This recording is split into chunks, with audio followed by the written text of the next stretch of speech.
Well, hello, good morning. Hope you're doing well today. Another beautiful day God has given us. And what a joy it is as we study His Word and we read His Word and we put it within our heart.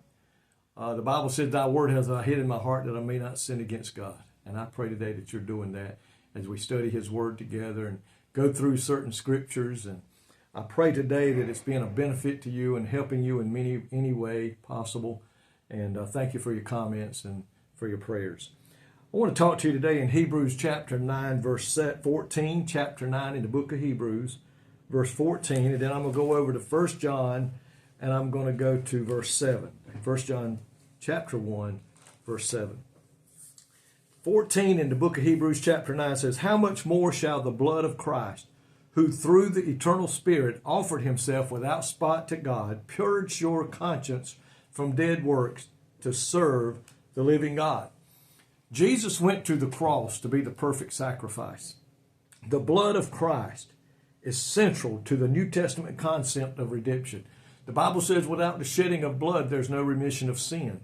They had to sacrifice animals back in those days prior to Christ coming to earth. It would never completely wipe away their sins, but it would atone.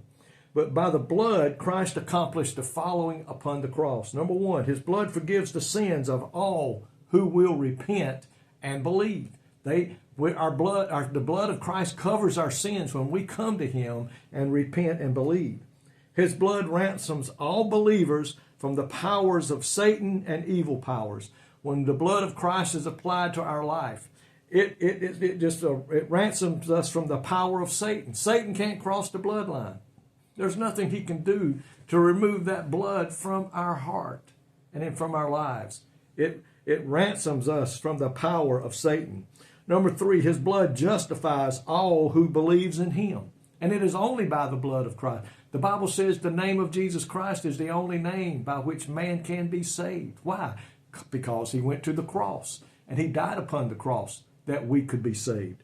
Number four, His blood cleanses the believer's conscience that he might serve God without guilt and full of assurance.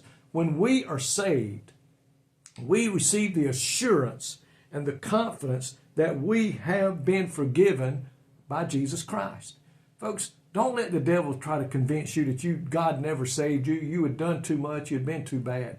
As a Christian today, we have a no-so salvation. And that's what it said. His blood cleanses the believer's conscience that he can serve God without the guilt. We have the assurance from God. When He saved us, our sins have been taken and have been separated as far as the east is from the west. And another place that He's put them in the depths of the sea. God gets rid of our sins. Number five, His blood sanctifies the people of God. His blood opens the way for believers to come directly before God through Jesus Christ in order to find mercy, in order to find grace and help and salvation.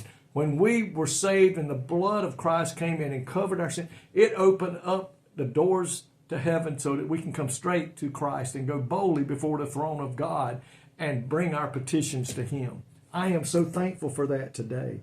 His blood is a guarantee of all the promises in the new covenant.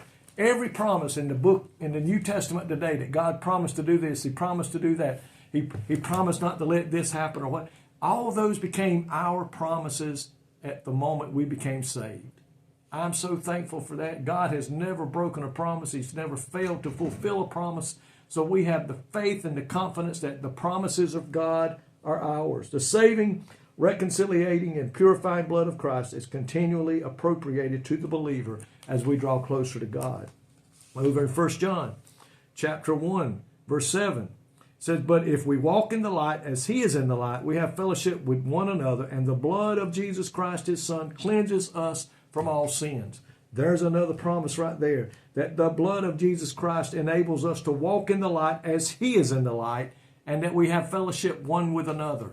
I am so thankful today for what the blood of Jesus Christ has done in my life and what it is still continuing to do. And I pray that you are too. Thank the Lord. Praise the Lord that we are covered under the blood of Jesus Christ, hallelujah, and that all sins have been forgiven, and that we live a life that is full of promises. I praise the Lord. Thank you, Jesus, for the promises. Thank you, Jesus, for your precious blood that you shed upon the cross, that we might be forgiven of our sins Help us today to be thankful to live the life that you have us to live, that we may honor you and glorify you and praise you for everything that you do for us. In Jesus' name, amen and amen. May God richly bless you today is my prayer.